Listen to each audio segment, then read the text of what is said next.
Hello दोस्तों, नमस्कार, आदाब।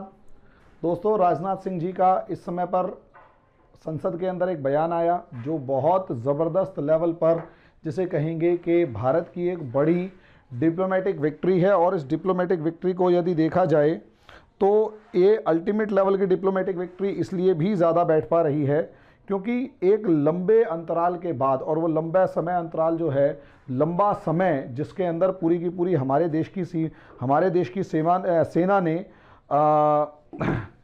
बॉर्डर के ऊपर पूरी सर्दियां निकाल दी, -डिग्री टेम्परेचर के अंदर भी खड़े रहे, पीछे नहीं हटे, और लगभग लगभग दुनिया के हर बड़े देश ने भारत का साथ दिया। और आज के दिन चीन को पीछे हटने पर मजबूर होना पड़ा जब हमारे सेनाओं की जो मीटिंग्स थी उसमें, और किसी ना किसी तरीके से डिप्लोमेटिकली जो इनकी चालबाजी थी या जो भी डिप्लोमेटिक हमारी भारत की सेना के फंक्शंस थे उसके अंदर भारत की सेना को बहुत बड़ी विक्ट्री मिली है। अब आप उसे देखें कि मामला क्या है। मामला दोस्तों असलियत में ये है, पेंगोंग सो लेक, सबको याद होगा, पिछले एक साल से लगभग हम 9-10 महीने से पेंगोंग सो लेक को खूब अच्छे तरीके से देख रहे हैं, जान रहे हैं, पहचान रहे हैं। इस फिंगर रीजन को इस तरीके से हम याद कर चुके हैं कि हद से ज़्यादा। ऐसी सिचुएशन में जब हम इस पूरी की पूरी फिंगर रीजन को याद कर चुके हैं और इसमें मतलब एक बहुत ही एक डिबेटेबल इशू शुरू से रहा है ये पूरा का पूरा रीजन। और यही एक रीज़न है दोस्तों कि असलियत में हम इस सेक्शन पे आ जाते हैं कि असलियत में जिस पेंगोंग सो लेक की हम बात कर रहे हैं, यहाँ पर ये फिंगर रीजन है। इन फिंगर रीजन्स के अंदर अगर आप देखेंगे तो यहाँ पर 8 फिंगर रीजन मौजूद हैं, और इन 8 फिंगर्स के ऊपर भारत और चीन के बीच में मामला जो था वो गरमाया हुआ था। 1 2 3 4 5 6 ऐसे करते करते यहाँ तक 8 फिंगर्स पहुँच जाती हैं, और ये श्रीजप है, और यहाँ से जो है खुरनाक फोर्ट है।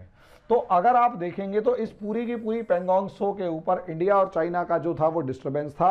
अगर आप इसे पोस्टर की फॉर्म में या दूसरी फॉर्म में देखना चाहें तो वो आप इस तरीके से देख सकते हैं कि ये हमारे पास फिंगर रीजन है जिसके अंदर नॉर्मली फर्स्ट फिंगर, यहाँ ये first finger, second finger, third finger, यहाँ आईटीबीपी का कैंप, और उसके बाद 4 फिंगर, यहाँ इस 4th फिंगर तक इंडिया का कब्जा, और उसके बाद 5 6 7 8 यहाँ तक इंडियन आर्मी जाकर अपना पोस्ट, मतलब जिसे कहते हैं चक्कर लगा के आती थी, ड्रिल करती थी, और उसके पीछे की तरफ यहाँ पर चाइनीज कैंप।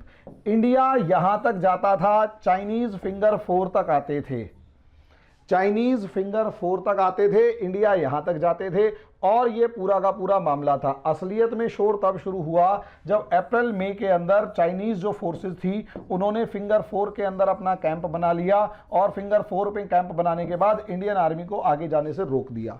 अब इंडिया ने भी यहां पर अपनी ताकत बढ़ाई, चाइना ने भी अपनी ताकत बढ़ाई, और दोनों eyeball to eyeball एक दूसरे के सामने आकर खड़े हो गए। नतीजा उसका यह हुआ कि चाइनीज ने असलियत में फिर इन पहाड़ियों के ऊपर डोमिनेटिंग पोजीशन एस्टैब्लिश करने की कोशिश करी।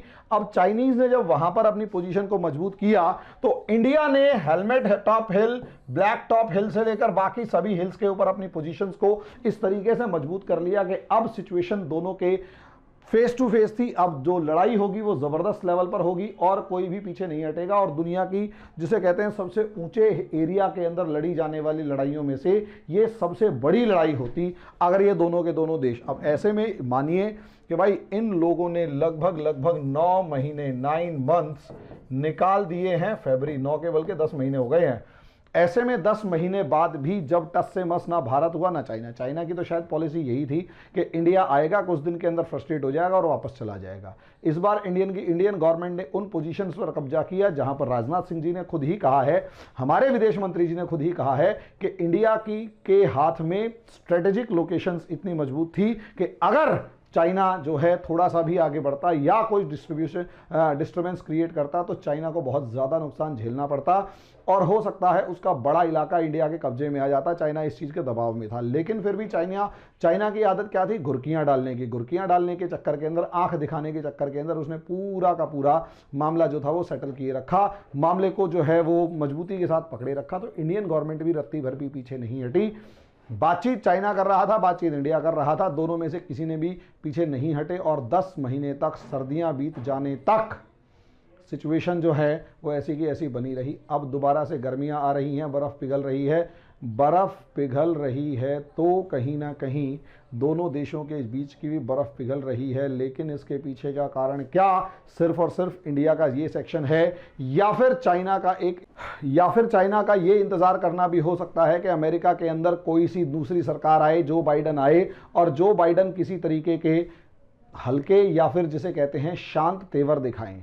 लेकिन यहां सिचुएशन उल्टी रही। जो बाइडन से जो उम्मीद थी कि वो शांत तेवर दिखाएंगे, उन्होंने किसी भी तरीके के शांत तेवर दिखाने की जगह बिल्कुल वैसे ही कि वैसे तेवर दिखाए जैसे ट्रंप के थे, बल्कि ट्रंप से कहीं ज़्यादा आगे बढ़कर, कई मामलों के अंदर कहीं ज़्यादा आगे बढ़कर उन्होंने कदम उठाए। और जैसे 2 शिप्स, 2 फाइटर जेट्स और मतलब 2 एयरक्राफ्ट कैरियर्स को साउथ चाइना सी के अंदर भेजा, वैसे ही 2 ट्रंप ने भेजा था, वैसे ही जो बाइडन ने भेजा। ताइवान के साथ भी, तिब्बत के साथ भी, इंडिया के साथ भी जो बाइडन के वैसे ही के वैसे रिलेशंस बने हुए हैं। अब चाइना इस दबाव को बहुत ज़्यादा दिन तक झेलने की सिचुएशन में नहीं लग रहा था। इसी वजह से मे बी पॉसिबल, इस वजह से इस डिसएंगेजमेंट का कोई ना कोई रास्ता खुला हो। लेकिन मेरा मानना यह है कि चाइना के ऊपर इतना जल्दी से भरोसा नहीं करना चाहिए, क्योंकि जब किसी इंसान की पॉलिसीज़ को आप ना समझ पा रहे हो, जैसा कि हमारे विदेश मंत्री खुलकर कह चुके हैं कि चाइना चाहता क्या है वो नहीं समझ पा रहे हैं। हालांकि मेरा मानना यह है वो बहुत अच्छे से समझते हैं कि चाइना क्या चाहता है, लेकिन फिर भी जिस तरीके से पब्लिक मीटिंग में उन्होंने कहा कि चाइना चाहता क्या है ये जज कर पाना मुश्किल है, तो मेरा मानना यह है कि अभी भी जज कर पाना मुश्किल है कि चाइना चाहता क्या है। तो कहीं ऐसा ना हो कि हमारे राजनाथ सिंह, हमारे रक्षा मंत्री राजनाथ सिंह और हमारे जो आर्मी चीफ हैं, अभी रक्षा मंत्री राजनाथ सिंह ने आर्मी के संसद के अंदर ये बयान दे दिया है, और साथ में जो एमएम नरवणे हैं वो भी संसद के अंदर अपनी पोजीशन को रखने के लिए बढ़ चुके हैं, और शायद वो मतलब एएनआई की खबर के अनुसार वो संसद में पहुंच चुके हैं और किसी भी समय अपना बयान दे सकते हैं। अच्छा, इसमें एक बात और है, तो उन्होंने 3 सिद्धांतों पर जोर दिया। जो हमारे रक्षा मंत्री हैं उन्होंने 3 सिद्धांतों पर जोर देकर ये कहा कि उन्होंने कहा कि चीन से 3 मुद्दों पर बातचीत हो रही है। पहला, एलएसी को माना जाए। दूसरा, किसी भी स्थिति का पर एक तरफा बदलने का प्रयास ना किया जाए। और तीसरा, सभी समझौतों का पालन किया जाए। ये सिंपल 3 शर्तों के बारे में राजनाथ सिंह जी ने बताया है कि इन 3 सिद्धांतों के आधार पर बातचीत हुई है, और इन्हीं 3 सिद्धांतों के आधार पर आगे भी बातचीत जारी रहेगी। पहले पैंगोंग सो लेक से पीछे जाया जाए, और अब इसी पैंगोंग सो लेक के मामले में चाइनीज आर्मी जो है वो अपने पुराने वाले कैंप में जा चुकी है, और इंडियन आर्मी भी अपने आईटीबीपी वाले कैंप में आएगी। और दूसरा, नॉर्थ के बाद साउथ में भी इंडिया ने जहां जहां पर कब्जा किया और अपनी पोजीशन को स्ट्रांग किया, इंडिया भी कुछ कदम पीछे आएगा। अच्छी खबर है अगर लंबे समय तक टिकी रहे।